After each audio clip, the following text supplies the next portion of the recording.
Good evening and welcome to Scotland at 7 here on Broadcasting Scotland. My name's Kenny McBride and I'm joined this evening by the Renfrewshire South MSP, Tom Arthur. Tom, how are you doing this evening? I'm very well, Kenny. Yourself? I'm not bad.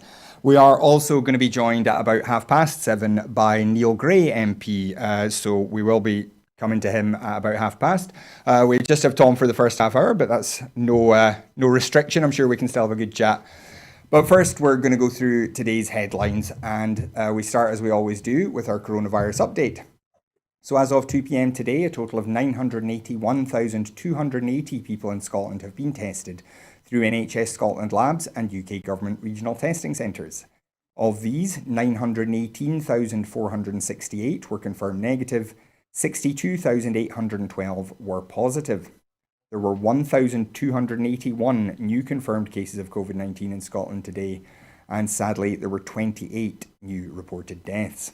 This will, of course, be an underestimate of the total number of cases, as not everyone with the virus will display symptoms, and not all those with symptoms will get tested. Although we do urge you, if you are showing symptoms of a new persistent dry cough, a temperature, or a change in your sense of taste or smell, then please do book a test as soon as you can. Of the people who have tested positive, there were 1,170 people in hospital last night, 83 of whom were in intensive care. The number of patients in Scotland who have died from complications caused by the coronavirus infection now stands at 2,819. This number only includes those who have died in hospital having received a positive test for the virus. And the latest UK daily figures available show that 46,229 patients who tested positive for COVID-19 have sadly died from their illness, an increase of 274 since yesterday. This number refers to deaths in all settings, though, not just those in hospitals. Economy Secretary Fiona Hislop has called on the Chancellor to ensure that the lowest paid furloughed workers are properly supported through the new job support scheme. The JSS will replace the existing job retention scheme from Sunday, which is of course the 1st of November. Ms Hislop warned that the change will cut the income of many of those affected to below the living wage. The latest HMRC figures show that 242,600 jobs were fully or partially furloughed in Scotland at the end of August. This is estimated to be highest in arts, entertainment and recreation, with 42.8% of workers furloughed, and accommodation and food services at 35.8%, according to Scottish Government estimates from the Business Impact of Coronavirus survey. Guidance on school safety has been updated to take account of public health advice and Scotland's new approach to suppressing the coronavirus. The guidance, which outlines additional protection measures at all 5 levels in the strategic framework, comes into force this Monday, the 2nd of November. Across all levels, face coverings should be worn by adults at all times where they cannot keep 2 metres from other adults and/or children and young people in primary and secondary schools, with some exceptions for primary 1 to 2. Face coverings should also be worn by parents and other visitors to any school site, whether entering the building or not, including parents at drop-off and pick-up. In local authority areas in levels 3 and 4, pupils in the senior phase, that is S4 to S6, and their teachers should wear face coverings in classrooms as well as when they are moving around the school and in communal areas.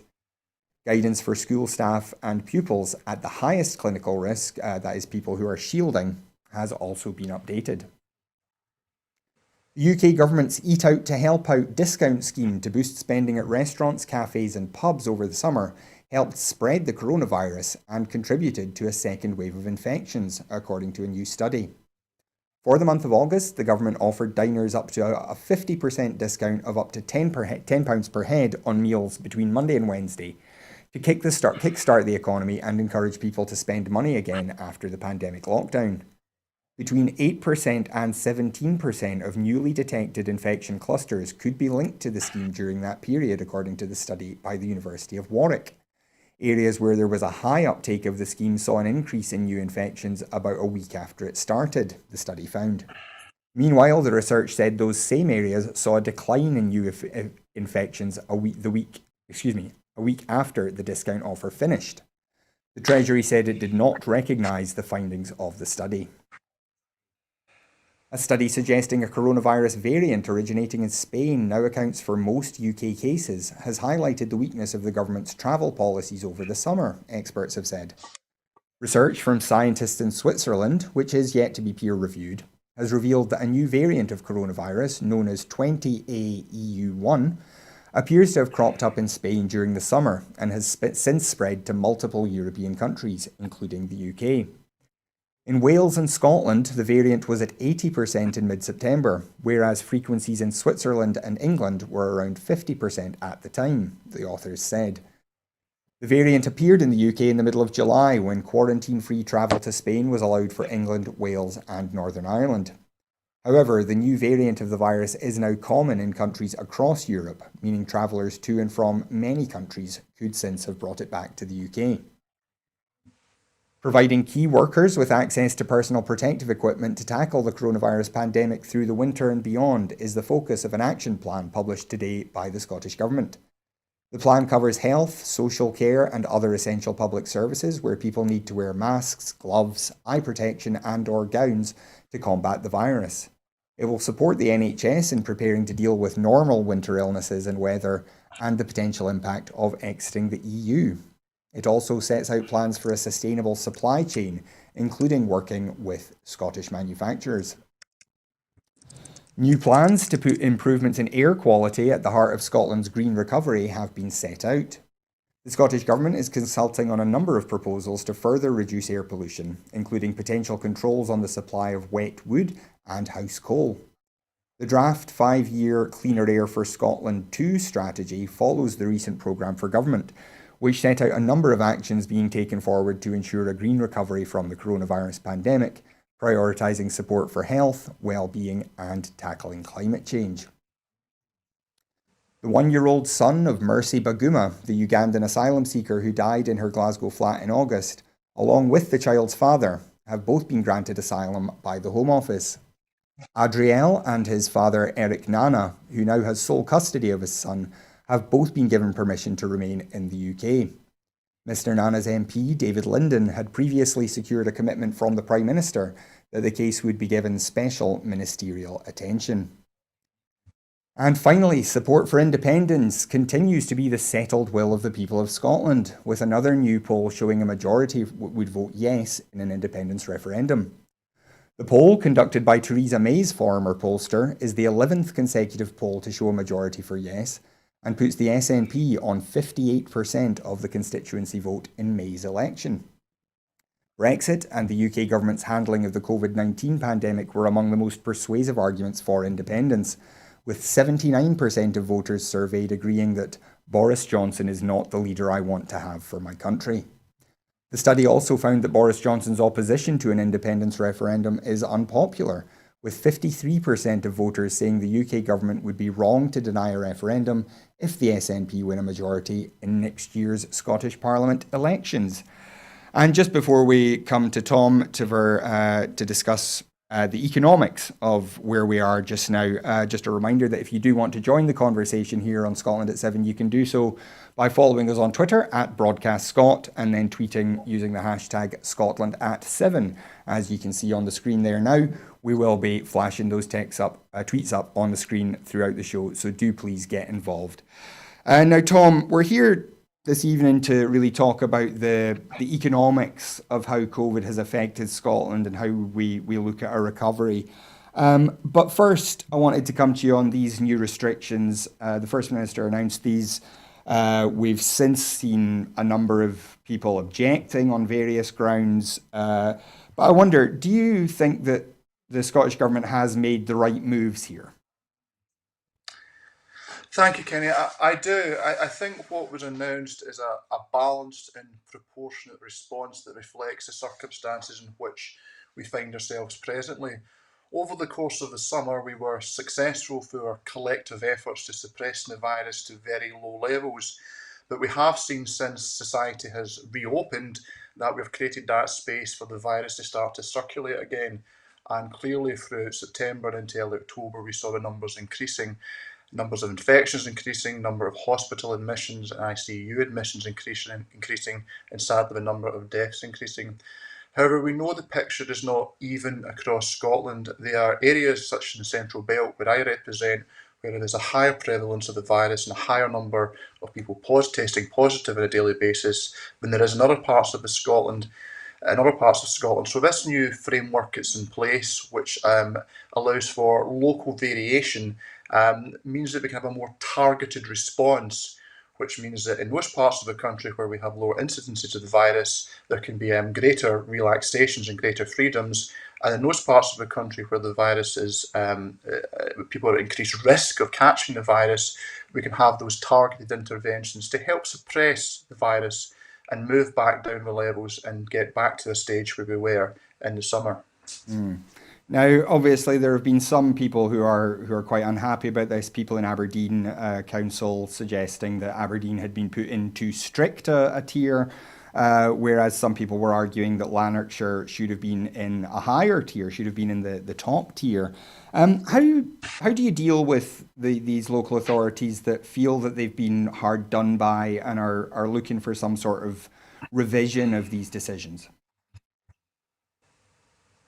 It's incredibly difficult, and I recognise why local authority leaders would be saying that. They have a duty to stand up for the people who live and work in the local authorities that they represent. But I think as the Scottish Government have indicated, they are taking a precautionary approach. So in the instance, there are some instances where perhaps a particular local authority was on the cusp between one level and another, but a decision's been taken based on a precautionary basis.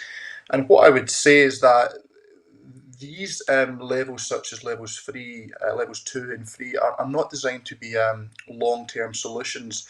They are targeted measures which are aimed to be in place for between 2 and 4 weeks to help suppress the virus numbers. And that means that if people adhere to these restrictions and we all work together in that shared spirit of collective endeavour, then we can get the virus numbers back down and we can see our local areas reduce through each level. Because ultimately, if we're not successful in reducing the prevalence of the virus in our own localities, then that not only risks us state not being able to move down a level, but potentially having to go up a level. And I think clearly the situation in Lanarkshire was and remains of grave concern. However, the measures which have been introduced in the Central Belt, the restrictions in household gatherings, which obviously now apply to the country, but particularly the restrictions in hospitality, which have now been in place for 3 weeks, they at this stage do seem to be beginning to have an impact. And as the Scottish Government have indicated, it appears in recent days the numbers in Lanarkshire are starting to stabilise. So it's incumbent on all of us, and I say that as someone representing a constituency and living in an area which is within the Central Belt and under these restrictions and will be going into level 3, it's incumbent on all of us to stick to this rigidly. And if we do so, then we can continue to decelerate the increase in the virus, put it into reverse, and then hopefully be in a position in the coming weeks to start to move down a level. Now, and just before we come on to talk about some of these economic issues, I guess this is kind of an economic issue. There's a lot of restrictions, as you say, on hospitality, particularly on the sale of alcohol, which is a big factor in the cash flow of a lot of these businesses, of where a lot of their profit margins are. Is there anything the Scottish Government can do to help some of those businesses that are now perhaps not eligible for certain support because they've not been ordered to close? But the actual income that they can raise, given the restrictions, is quite limited. Is there anything the Scottish Government can do to kind of ease the burden on some of those businesses that are really struggling? I recognise that, and for the restrictions that have been put in place, for example, across the Central Belt for the last 3 weeks, and in which was originally 2 weeks and was extended, support has been made available. Clearly, what would be the best solution would be for a more robust response from the UK government. Unfortunately, the situation we face in Scotland under the current constitutional arrangements is that we are severely curtailed in how much support we can provide, because unlike the UK government, we do not have the borrowing powers which would allow us to be able to indefinitely finance support for businesses across Scotland. So, what would be of the greatest benefit to businesses in Scotland would be either for the UK government to commit to increase support, or to give the Scottish government the borrowing powers that it enjoys, so we can make sure there's a package of support in place which will see us through to the other side of this crisis. Well, you have segued beautifully there into my next question because obviously the Scottish government throughout this whole pandemic has had to find money from its own budget and then kind of hope that there was going to be money coming from the Westminster coffers to make it up. And often that's been at very short notice. There's not been a lot of consultation. Kate Forbes has talked about this multiple times, as has the First Minister and several others. How is the Scottish Government, do you think, coping with that chaos that's coming from Westminster? It's forcing the Scottish Government and indeed the Scottish Parliament in its scrutiny role to operate with one hand tied, probably two hands tied behind its back.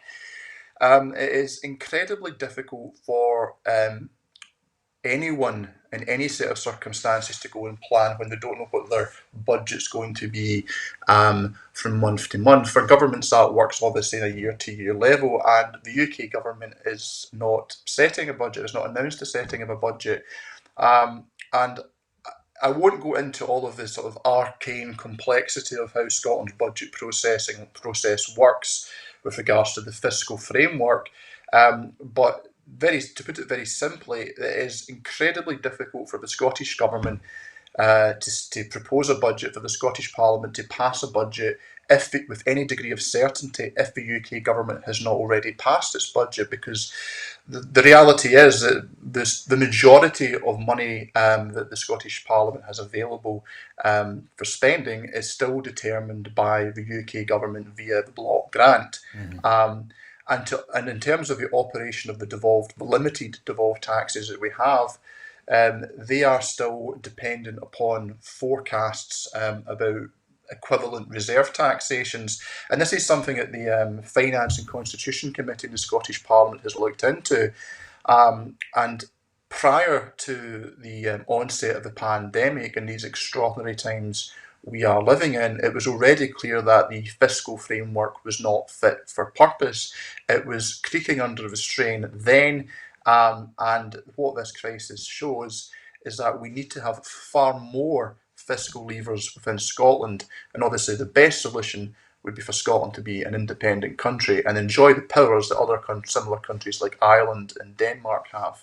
Now, we will talk a bit about independence later in the show, but right now, there is this problem where for example, a couple of months back now, the UK government announced this big amount of money that they were spending in England, but in actual fact, the Barnett consequentials from it were tiny because most of it was money that had just been rejuggled from other budgets.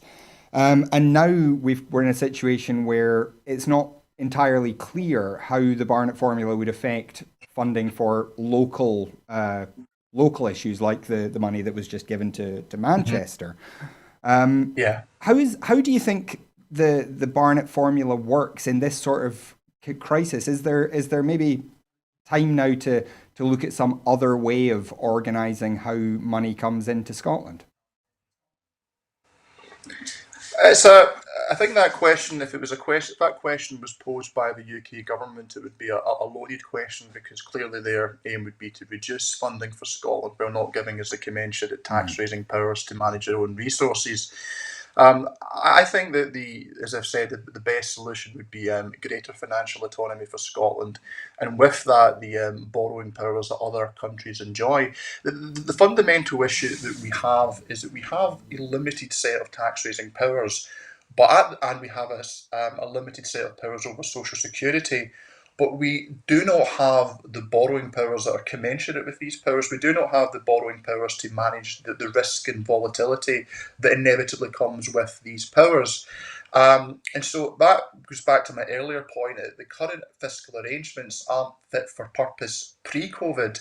In managing a crisis and being able to give businesses the assurance that they will receive support and continued support, that is just not something that is possible for the Scottish Government because unlike the UK government, we can't borrow these vast sums of money. And it's important to remember at the moment, interest rates are at historic lows. So it is eminently possible for the UK government to borrow these sums of money to tide us through this crisis and to minimise the damage to business and damage to individuals and communities and prevent that long-term scarring which would be the consequence and will be the consequence of insufficient support. So the solution to this is for Scotland to have the borrowing powers commensurate with the responsibilities that it has. And if the UK government's not willing to do that in the short and immediate term, then it has to make sure that the money is being transferred to the Scottish government from the Treasury to enable to do it immediately.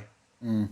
Now, obviously, you've mentioned that there are only a few taxes under the control of the Scottish Government. Now, one of those obviously is income tax, and income tax receipts are going to be down quite substantially this year because so many people have not been able to work. Is that going to be a big problem for the Scottish Government going forward? Is there any way that the UK government can compensate, to kind of make up some of the difference? Is that part of that fiscal framework? Yeah, well, again, to try and keep this sort of relatively simple, there's a process whereby the money that Scotland has available to spend as a consequence of income tax raised in Scotland is not determined solely by the amount raised in Scotland. It's also by it relates to the amount raised in England and Northern Ireland as well through a process called the block grant adjustment. Now, I have um, I have wrestled and tried to find ways to go and explain this in a short soundbite or in a tweet, and I can. And I would encourage viewers to read into the matter and look into the matter if they haven't already.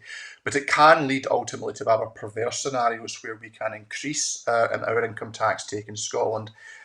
Such as through reforms and like introducing the five-band system that we have, but still actually see our budget reduced.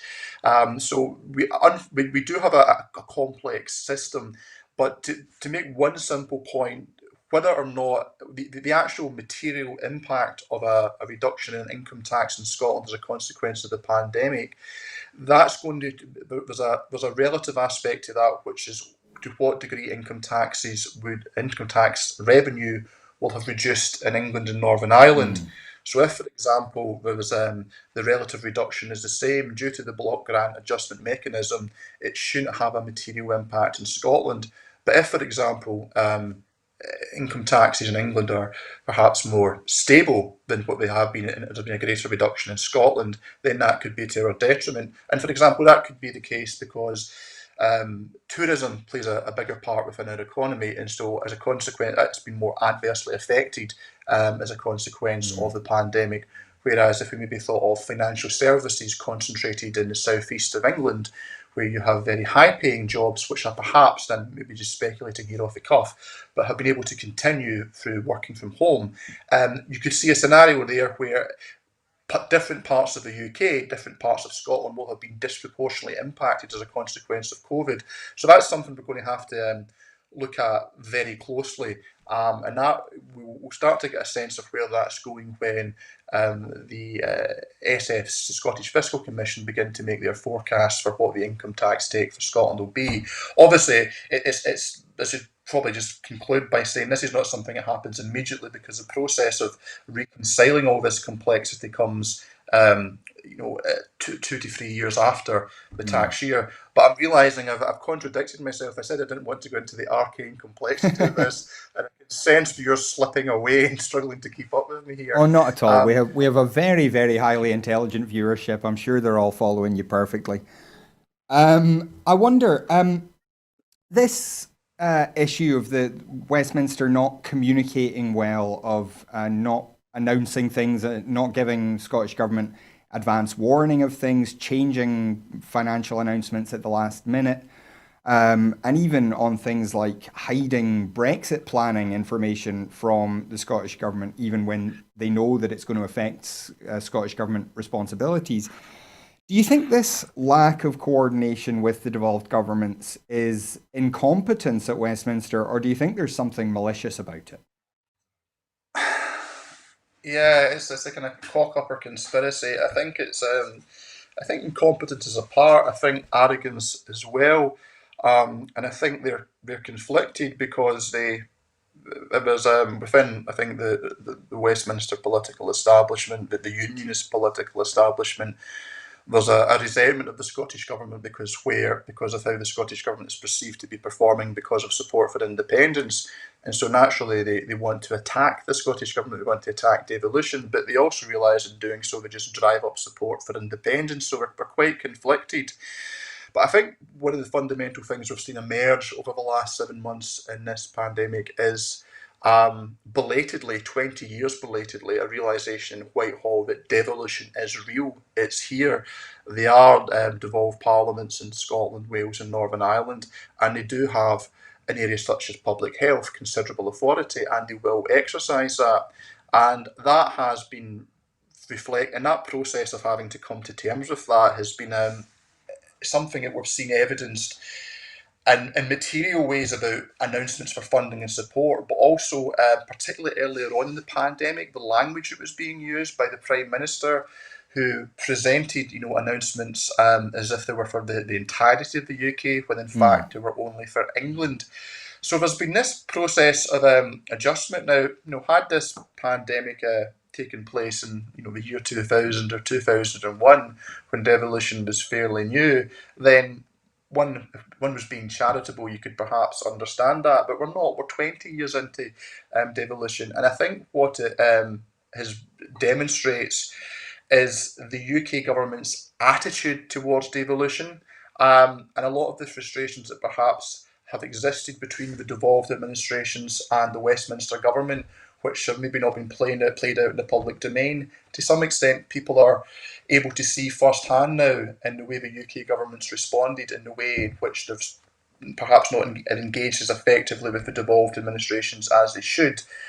People are seeing what the reality is. And I think that's, again, I know we're coming to this topic of conversation later on, but I think that's also feeding in to the increased support for independence we're seeing, not just the performance of the Scottish government, but also the poor performance, the perceived poor performance of the UK government and the UK government's attitude towards the Scottish government. Hmm. And but as I say, we will talk a wee bit more about independence later. But we've also heard about Michael Gove trying to launch this union unit in Whitehall to kind of fight back against the Great Nat Menace. Um, do you think there's any part of that which is feeding into how Scotland particularly has been treated by Westminster during the pandemic? I do. I think the most manifest example is the internal market bill, which is abomination. I'm sure it's been will be discussed routinely by guests on your show. It is sit on the Finance and Constitution Committee of the Parliament, as I mentioned previously. And we had evidence from Michael Gove only a month ago in the matter, and it was the sort of shifting Sleekit approach that he's well known for was very much on display. And the bill is the most blatant power grab that we've seen in the 21 years of devolution. But it shows again it's a conflicted approach that the UK government have right now, because they don't know what to do exactly, how to respond. There's an instinct to be muscular and say the UK government, London has to be more involved in Scottish affairs. But they know that every time they do that, people in Scotland resent it, and it drives up support for independence even further. So it's a sort of Jekyll and Hyde unionism, and I suppose it depends, what day you get them on, what kind of mood they're going to be in. Um, and so I think that this process is going to continue until such times as the UK government comes down and a settled view of how it's going to respond. Um, and so we will get some occasionally the warm words about cooperation one day from Michael Gove and his letters to the Cabinet Secretary Michael Russell, and then the next day we'll learn that there's attack dogs being employed ready to go and eviscerate the Scottish government and the SNP. And I think all that demonstrates is that they're panicking. and they don't have a coherent response. And they don't have a coherent response because, fundamentally their case is flawed. In the case of Scottish independence, it's becoming more and more unanswerable for the vast majority of people in the country. Now, I just want to check. I think we do have Neil Gray with us now. Neil Gray, the Shadow Work and Pension Secretary for the SNP. Neil, how are you this evening? I'm very well. How are you? I'm well, and thank you so much for joining us. I know you've had a busy evening, but thank you very much for joining us. So, my first question to you, Neil, you have seemingly done a little else over the last few months, but argue for the extension of the furlough scheme, for the retention of the £20 uplift to universal credit, and some of these other things that you've talked about. Has anyone in the UK government been listening? Well, I certainly hope so. I mean, it's not just me that's been saying it, or my SNP colleagues at Westminster or in the Scottish Government that have been talking about the extension to the furlough scheme and why that's so important, and also the need to retain the £20 per week uplift that was made to universal credit over the COVID crisis. But it's also been expert charities, likes of Joseph Rowntree Foundation, Save the Children, Trussell Trust, and so many others that know the sector so well, know the impact that poverty has on communities, and know the impact that these decisions by the UK government are going to have on poverty levels.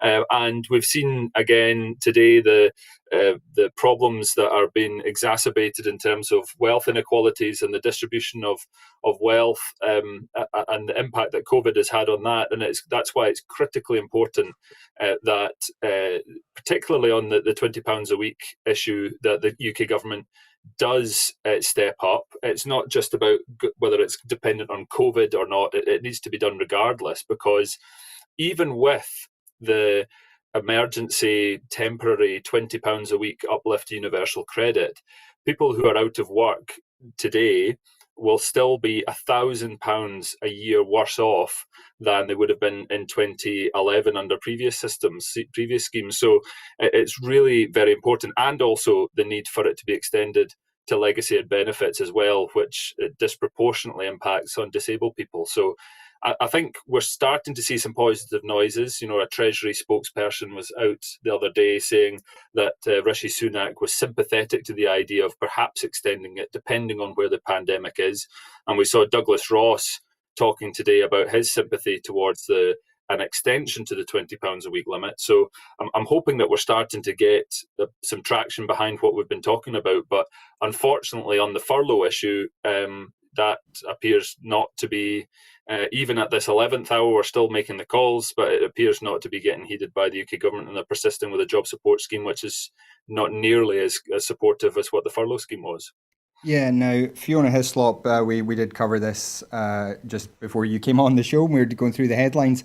She was saying today Fiona Hislop, was saying earlier today, the job support scheme will leave some people below the living wage. Is this something that the UK government is aware of? Or do you think this is just that they don't, it doesn't occur to them that there are people on low incomes in the country? But it certainly should occur to them, because we've been saying it in response to their statements. I said it, and some of my colleagues said it in response to Rishi Sunak's most recent statement when he amended the job support scheme, and we pointed out that not only will it be below the living wage, it would be something if the UK government was to support the living wage, but it'll be below the minimum wage, what people are expected to live on. And we're talking about less than £5 an hour for some workers in certain categories. So the job support scheme is not nearly good enough in terms of the support that's going to be required. We've welcomed it as far as it goes in terms of not having a complete cliff edge, because we were frightened that they were going to stop the furlough scheme and not have anything in its place. So the fact that there is something there is to be welcomed. But why on earth he created another complex scheme when he could have continued the furlough scheme while we're going through the peaks and troughs of COVID and all that has in terms of an impact on the economy and jobs? It would have been far simpler, would have made sure that there was an employment safety net, and meant that so many jobs could have been saved. Now the big worry is that so many jobs are going to be lost, and people are going to be falling into a social security system across the UK that is not fit to catch them. And that's why I've been campaigning so hard on the £20 a week and extending it to legacy benefits as well. Now, we saw today the IMF, the International Monetary Fund, recommending that Britain should keep spending. They praised the furlough scheme and said that that was the kind of thing that they should keep doing. They highlighted as Tom did earlier in the show, that interest rates are very low, so borrowing is not a scary thing for them. And yet the UK government seems determined to stop spending money on dealing with COVID. They've ended the furlough scheme. The VAT cut on PPE is about to end as well. What do you think is driving this? Pure ideology, unfortunately. I think a lot of the government ministers and some Tory backbenchers are going to be very uncomfortable at the expansion of state intervention.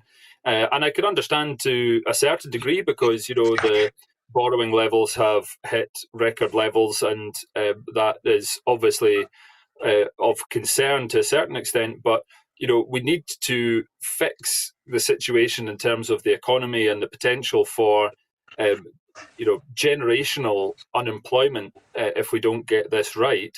So turning the taps off on spending just now is entirely the wrong thing to do. The IMF is rightly saying that keeping spending going keeps the demand in the economy, it makes sure that people's jobs and livelihoods are protected, it keeps things moving. And by the way, investing in the social security system does a very good job at that as well. You protect people's livelihoods, you protect their ability to live a decent life, and people on lower incomes disproportionately spend in the local community and keep local jobs going and local businesses going. So it makes sense in a crisis, an economic crisis such as this, to make sure that you keep on spending. We've got to be learning the lessons, the big mistakes that were made after the last recession, and not move into another austerity trap, which it would just be absolutely devastating, not just for Scotland, but for the rest of the UK as well.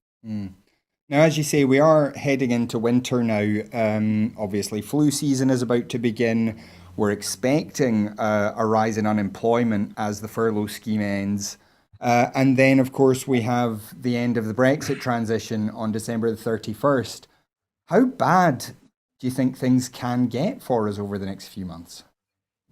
I hate to come on here and be the mongerer of doom, but it certainly has the potential to be very bad, and certainly all the indications are with regards to the Brexit negotiations that my worry is that it's not just brinkmanship that the UK government and Boris Johnson is using as a tactic, that really a no-deal scenario is very likely, and that would be absolutely devastating. And just totally reckless at a time when we're right in the middle of a pandemic. So yeah, there is the potential for a very serious economic and health situation coming forward. It doesn't have to be, of course, and obviously the work that not just my colleagues at Westminster, but Tom and his colleagues in Holyrood have been calling for, is for the UK government to get serious about all of these issues, and particularly on Brexit, but also in terms of the response, the economic response to the pandemic. Get serious, do what needs to be done, put ideology to one side, protect people's livelihoods, and make sure that we're not forcing people into poverty. It's really that simple. Now, Tom, I want to come back to you. I've been asking everybody on the show this for a wee while, but are you expecting no deal at this stage, or do you think there will be something cobbled together to kind of as a fig leaf for the UK government? I don't know if there would be no deal by design. I don't think the European Union wants that, and I'm sure there must be some sensible heads, Neil may know better, but some sensible heads within Whitehall that realise that would be catastrophic. But my fear has always been that, as Neil said, it's the brinkmanship, it's the decreasing window of time, the decreasing opportunity to recover from any mistakes that ultimately could lead to a no deal by default, an accidental no deal. I think, Ro, what's important to remember is that even if there is a deal, it's not going to be that much better, because we're now talking about what would have once been regarded as the hardest of hard Brexits. And that's really important, because if there is an 11th hour agreement, it is going to be a long way, a long, long way from the single market and customs union membership, which Ruth Davidson was telling the Scottish Parliament the week after the referendum was what our driving ambition and goal should be. It is going to be a long way from the great deal that was promised to us by so many Brexiteers who have come and gone from the UK government in the years since the referendum. So even if there is an agreement reached, it is going to be damaging. It's going to be damaging for jobs, damaging for investment, and damaging in so many other areas for Scotland and indeed the rest of the UK. And Tom, obviously, Brexit is not going to be good for the economy generally. Do you think there is a chance that a lot of the worst aspects of Brexit might actually be kind of disguised by the fact that we're still in the middle of a pandemic, and so some businesses collapse and we say, well, that's COVID's fault, it's not Brexit's fault. Do you think that's a potential outcome here? I I realise what I'm saying may make me sound incredibly cynical, but I would not surprise me that if the UK government sees that as a pandemic is providing a sort of political cover for a hard Brexit, because it might be more, because it will inevitably be more difficult to discern in the midst of a pandemic and the economic impact of the pandemic what damage has been inflicted as a consequence of the, responding to the pandemic, and what is a consequence of Brexit. And the hope would be that by the time we get to the next general election in 4 years' time, it's all in the sort of mists of history, and it's too difficult to Mm. unpick what business was forced to close, how many millions of hundreds of thousands of jobs were lost because of Brexit, and how many because of the pandemic. So yeah, call me a cynic if you want, but I think the UK government, I'd be very surprised if Messrs Johnson and Cummins aren't thinking that.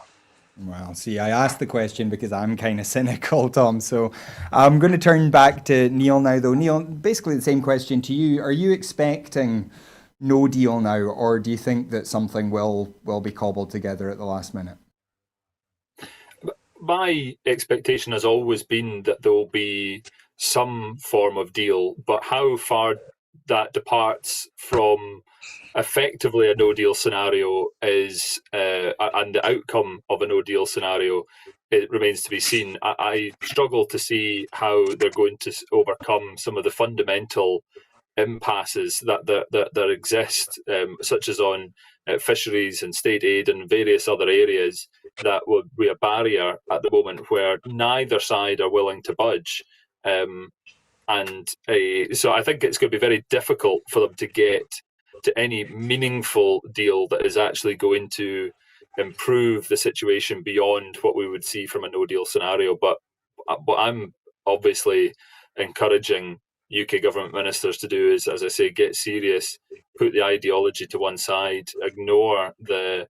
Well, unfortunately, the problem is that the ERG, the hard right wing, hard Brexiteers have now effectively taken over the UK government, of course, with Boris Johnson is there in office.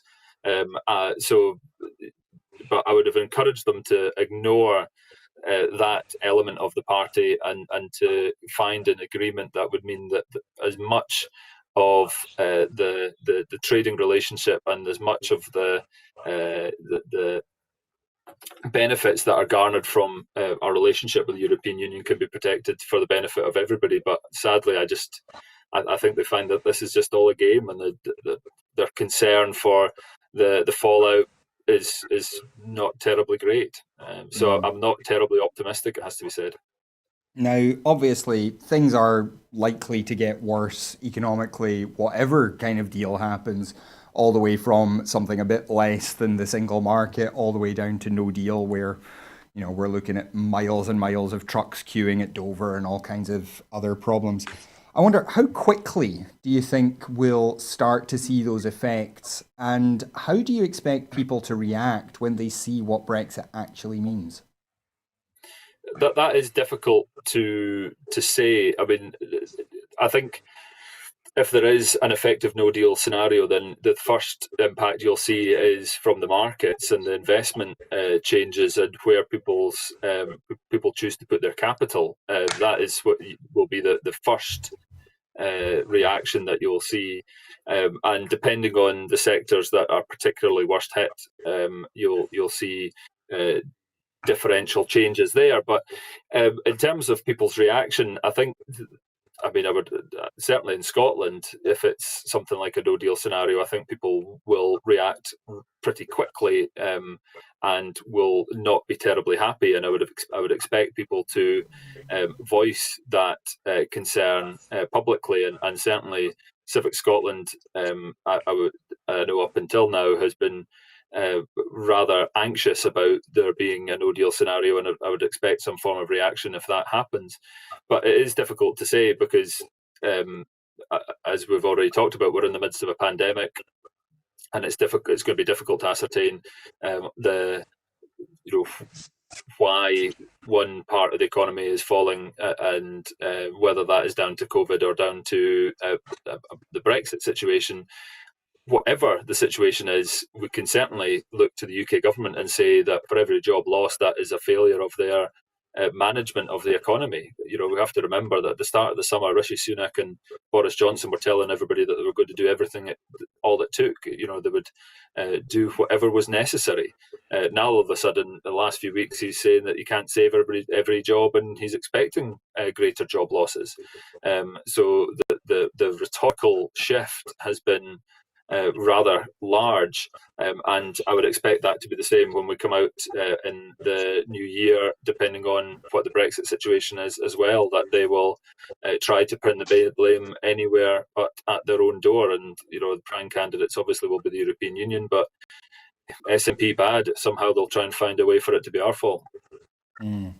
Now, we have mentioned independence once or twice during the show tonight. As I said earlier, we had a new poll today showing 56% offer yes, which is right in line with these 11 other polls that we've seen this year. But one of the figures that really jumped out to me was that a majority of people, quite a significant majority, said that they thought independence would be better for the Scottish economy. 61% said it would, 39% disagreed. So, Tom, I'll come to you first on this. What do you think that changes in terms of the debate about independence? It's a very good question. I think for a long time, not just up until 2014, but beyond, opponents of independence regarded the economic argument as the Achilles heel. And now the Scottish population aren't convinced. And I think to an extent what that is reflecting is people are perhaps taking a broader look, a look for the sort of into the medium and longer term about what is ultimately going to be in Scotland's best interests. And I think the experience of particularly the last 7 months of seeing how the Scottish Government has managed and led Scotland through a crisis and a very difficult set of circumstances has resulted in people perhaps who were previously sceptical about independence and around the economics of independence, re-evaluating and rejudging, not specifically about the economy, but a belief that we have the capacity and the skills in Scotland more widely, but in government, to successfully navigate the transition to becoming an independent country and to manage Scotland's economy effectively in the early years of independence. And I think people are seeing that approach and contrasting it with the reckless approach of the UK government and forming their own conclusions. Now, Neil, I mentioned, Tom and I discussed Michael Gove's union unit, I think, just before you joined us. So between that and this new Scotland office headquarters in Edinburgh, it does look like the Westminster establishment is digging in for a fight. How big a difference do you think it makes when you've got some specific unit in Whitehall designed to smash the Nats, and then this much bigger UK government presence actually in Scotland? How big a difference is that going to make in terms of how the campaign goes? Well, this unit has been up and running for quite some time and has been headed by the former Tory MP Luke Graham, and we can already see the impact that he is having. I mean, the Internal Markets Bill was supposed to be this great idea to bring the United Kingdom together, but you see, every element of Scottish society coming out effectively coming out against it. The teachers.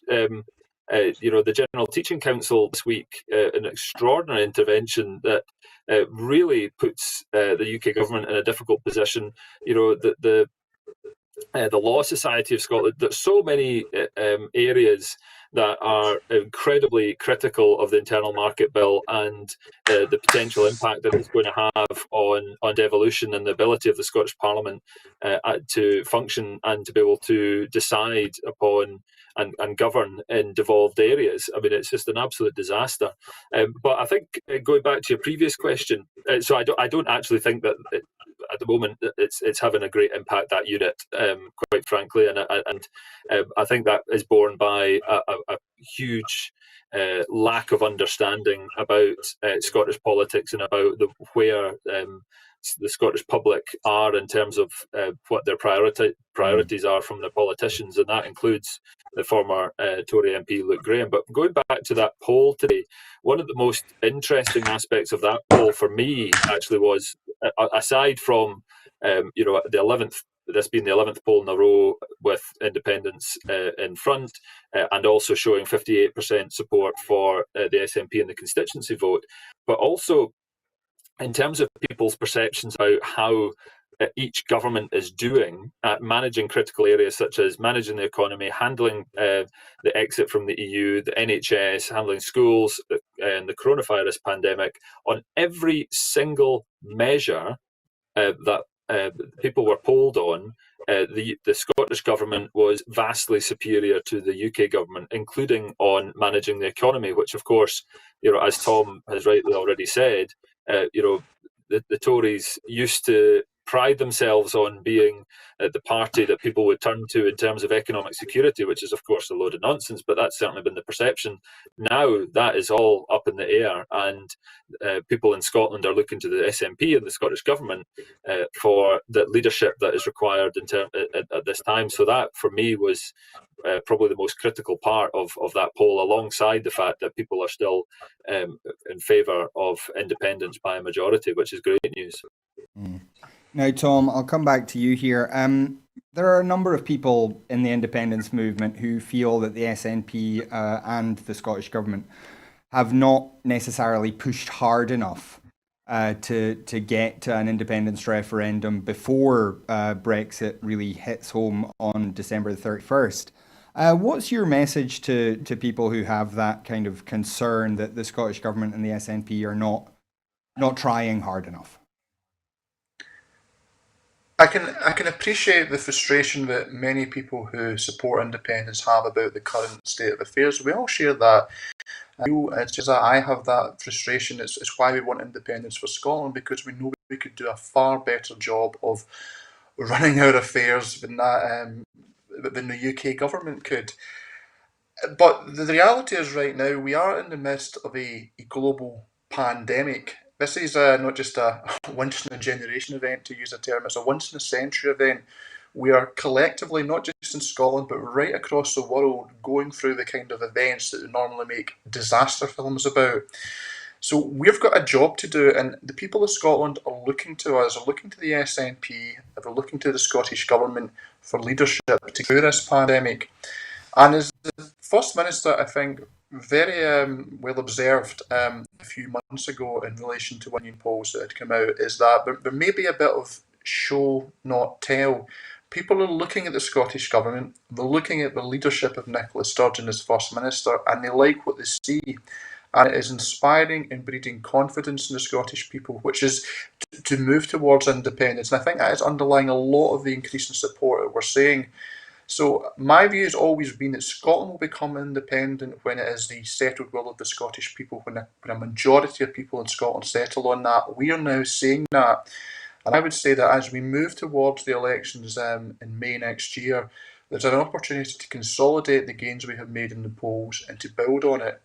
And I hope that as we move into the summer of next year, we are moving towards hopefully the final phase, the end phase of this pandemic. And once we're in a position to do so, then we will be able to take forward that argument for independence.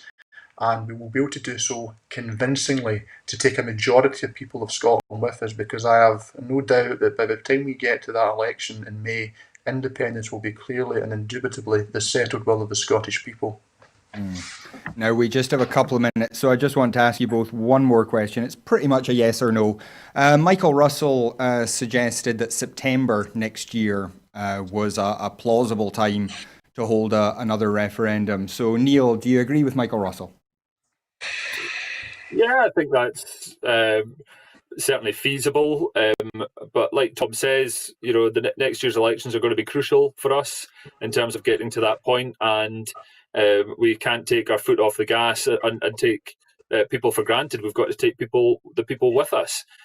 So that's about making sure that, as Tom says, we consolidate the gains that we've got in the polls and we turn those into votes and seats to make sure that we're in a position to make it impossible for the UK government to turn this down next time round. And then, September next year is plausible. But I want the referendum when we can win it, when I know that we win it. And I think we're in a very good position at the moment. Let's caulk Annie, keep the heat, and keep doing what we've been doing of late, which is trusting the people and taking them with us. And Tom, the same question to you. Do you think September next year looks likely, plausible?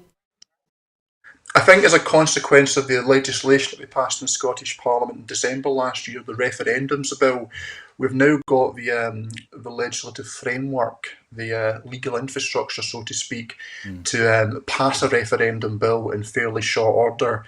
And so that is, it's a legislative, it's a legal possibility. It would be possible for the Scottish Parliament to legislate for the referendum in September. But I agree with Neil. I'm not in this for a referendum. I'm in it for independence, and I want to win, and I want to be able to campaign for independence. For me, when we can go up and we can go to knocking people's doors and we can have these conversations and we're not having to physically distance. Now, I don't know if that's ultimately going to be possible, but what got us to 45% in the polls last time was our grassroots activists going into the schemes, having these conversations, the town hall events. It was that grassroots campaign led by ordinary Scots, ordinary supporters of independence that got us to 45%.